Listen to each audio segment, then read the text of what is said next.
I have been fighting my hair to do this review for like 10 minutes. I have learned one thing. You don't go to bed with conditioner still in the hair. Okay, while I figure this out, let's talk about The Last of Us Episode 6. I thought it was going to be really hard to top last week's episode, and did they do it? No, but it's just as good. Yes, we have another excellent episode on our hands. This show knows no bounds. This episode doesn't have a lot going on plot-wise as it focuses on the ever-growing and troubling relationship of Ellie and Joel. This will be a quicker video because of that fact, but I should note still, this is one of my favorite episodes so far. It hits a lot of really terrific emotional beats, really putting Ellie and Joel's new relationship to the test, as well as bringing up old demons with Tommy and Sarah. But of all the episodes so far, I feel this one may be the most emotional, but also the most faithful. There are so many Easter eggs and moments lifted right from the games down to exact conversations. And of course, I can't explore that further without spoilers. Let's do it.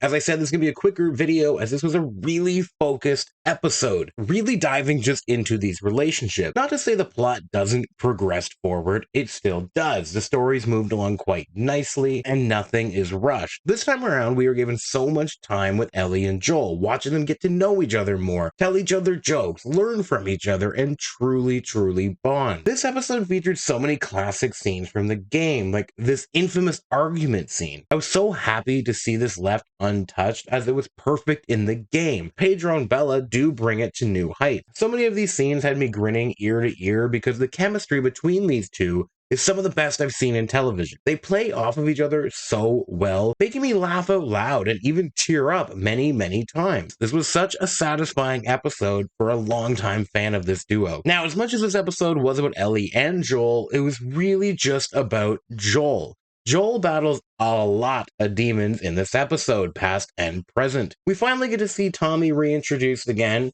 Him and Joel's relationship is also put to the test as a lot of dark memories are resurfaced and different paths collide. In this show, compared to the game, Tommy is already in Jackson, and it's painstakingly recreated from The Last of Us 2. He is still married to Maria like in the game, and she still doesn't like Joel like in the game. Actually, so much of this just plays out exactly like the game does. Joel asks Tommy to take Ellie, leading to the argument scene, to Joel changing his mind, all the way to the university scene. One change, however, to Joel's character is the new condition he has. And I don't know if I should word it like that, but I don't know how else to describe the difference from game to show. In the game, Joel is always angry, depressed, and broken, as he is in the show, but now we actually see him suffer genuine anxiety attacks and address his fears in a full breakdown scene with Tommy. This scene was just heartbreaking to watch. I don't know what it is, but there is something really gut-punching about watching like really masculine, brooding, tough dudes cry.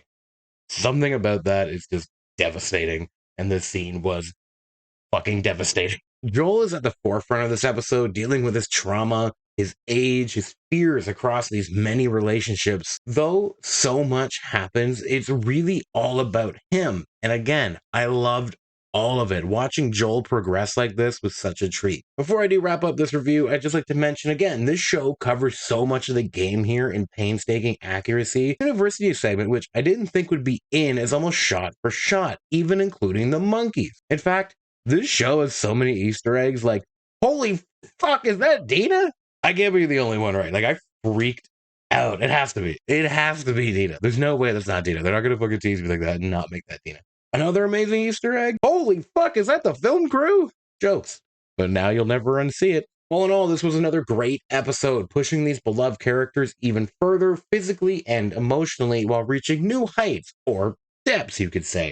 If I had any issue, it would be that I think this action scene could have been directed a little better. It's a bit anticlimactic and convenient, but that's it. Again, another one of the best, and I think I may rank them when all said and done, but right now I think this has to be in the top 3 for me for sure. Next week, I'm very excited because we have the Left Behind episode, and I, like a true fan, have never played it.